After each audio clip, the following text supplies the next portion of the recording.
अमेरिकेने भारताबरोबर परवा करार केला आणि त्या करारामध्ये भारताने हे मान्य केलं की अमेरिकेच्या शेतीच्या सगळ्या गोष्टी, सोयाबीन असेल, कापूस असेल, दूध असेल, दुधाचे पदार्थ असेल, ते अमेरिकेहून भारतात आणायला आमची बंदी, आमची हरकत नाही आणि घेऊन या, आम्ही 1 रुपयाही त्याच्यावर टॅक्स लावणार नाही. 0% दराने अमेरिकेच्या वस्तू कर न लागता भारतात येणार आणि भारतातल्या वस्तू ज्यावेळी अमेरिकेत नेऊन द्याल त्यावेळी फार नाही 18% कर भरल्याशिवाय एकही वस्तू अमेरिकेत भारताची जाणार नाही.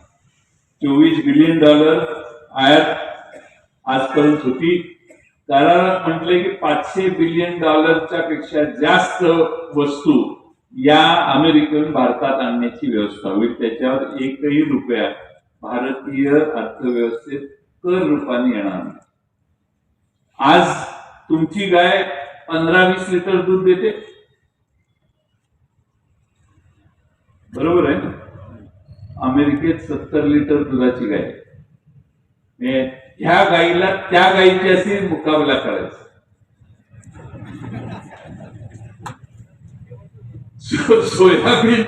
सोयाबीन 1.5 एकरात 2 एकरात आपण लावतो, कधी कधी 20 गुंठ्यात लावतो. अमेरिकेत 2000 एकराचं सोयाबीन लावणारा, 500 एकरचं सोयाबीन लावणारा माणूस त्याचं सोयाबीन किती कमी दरात निर्माण करू शकतो ते आता कुठल्याही 50% आयात कर होता, 0% आयात कर लागून भारतात येणार. कापूस विदर्भातला शेतकरी तर झोपलाच. समजा कापसाचे आयात कर बंद केल्यामुळे विदर्भातला शेतकरी असेल, सोयाबीनचा शेतकरी असेल, हळदीचा शेतकरी असेल, तुमचा केळाचा शेतकरी असेल, सीताफळाचा शेतकरी असेल, पेरूचा शेतकरी असेल, कलिंगडाचा शेतकरी असेल, तुमचा द्राक्षाचा शेतकरी असेल, त्याला आता याच्याशी तोंड द्यायचं. भारतीय सरकारने मधली भिंत काढून घेतलेली आहे आणि सांगितलंय आता लढा, आम्ही कपडे सांभाळते हे आप लढो. आणि म्हणून भारतातल्या शेतकऱ्याच्या समोर प्रचंड मोठं संकट निर्माण झालेलं आहे. तुम्हाला जर सत्तारूढ लोकांचा निषेध करायचा असेल तर वाळव्यातल्या ज्याच्या घरात जमीन आहे, शेतकरी आहे, शेतमजूर आहे, त्याच्या आयुष्य उद्ध्वस्त करणारा हा करार कदाचित ठरेल. त्याचा तपशील 2-4 दिवसात बाहेर येईल.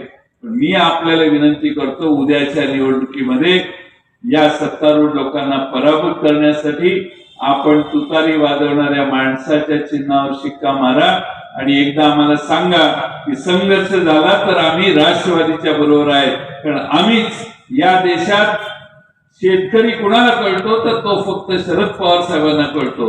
त्या शरद पवारांच्या नेतृत्वाखाली कदाचित संघर्ष उभा करावा लागला देशातल्या जनतेला या चुकीच्या कराराच्या विरोधी, तर आपल्या सगळ्यांना कदाचित भविष्य काळात भूमिका घ्यावी लागेल. आणि म्हणून शेतकऱ्यांच्यावर अन्याय, शेतकऱ्यांचा संसार उजाडणारा जर करार भारताने कुणाबरोबर केला असेल तर या देशातला शेतकरी पुढच्या 8-10 दिवसात रस्त्यावर आल्याशिवाय राहणार नाही अशी माझी खात्री आहे. आणि त्यासाठी 7 तारखेचं मतदान आपण राष्ट्रवादीला करा आणि या सगळ्या गोष्टींचा निषेध व्यक्त करण्याची योग्य संधी आहे अशी माझी अपेक्षा आहे. आज आपण फार मोठ्या संख्येने आलात. आमचे राजेंद्र पाटलांचे चिरंजीव हर्षवर्धन पाटील, शक्तिसिंह पाटील पण इथं आलेले आहेत. आमचे संग्राम इथं आलेले आहेत.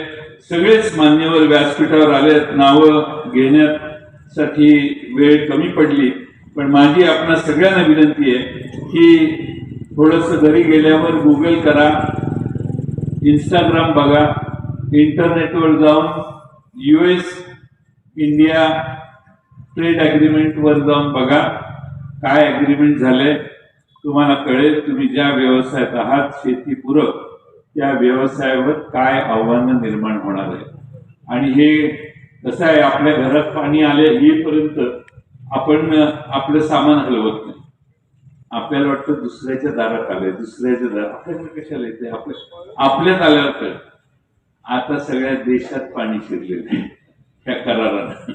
त्यामुळं सगळे वेळीच जागा झाला तर तुम्हाला निश्चितपणानं योग्य अशी भूमिका घेणं आवश्यक आहे असं वाटेल. आज पुन्हा एकदा नेताजी पाटील यांचं काम मी फार जवळून बघितलंय. छोट्या छोट्या कामासाठी मोहनराव संघर्ष करणारा नेताजी बाबा आहे. त्यामुळे छोट्या छोट्या गोष्टी प्रसंगी एखाद्या अधिकाऱ्याला जोरात बोलून त्याच्याकडून आवश्यक ते कायदेशीर काम करण्यासाठी नेताजी बाबांची उपयोगिता फार मोठी आहे.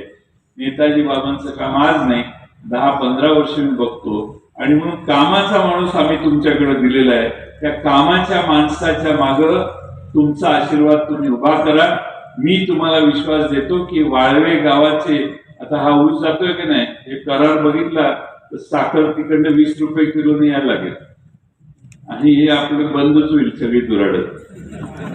सांगतो तुम्हाला काही चितळे डेअरी राजाराम बापू संघ इकडचा एक संघ फार गंभीर आहे. मी तुम्हाला सांगतो याला पक्षीय भावना नाहीये राजकारण म्हणून सांगत नाही ती झालाय करार काल झालाय. त्यामुळे तुम्ही घरी गेल्यावर झोपू नका. काय आपल्यासमोर वाढून ठेवले बघा. तुम्ही 1 नाही 2 वेळा तुतारीचं बटन दाबवाल मतदानाच्या वेळी असा मला विश्वास आहे.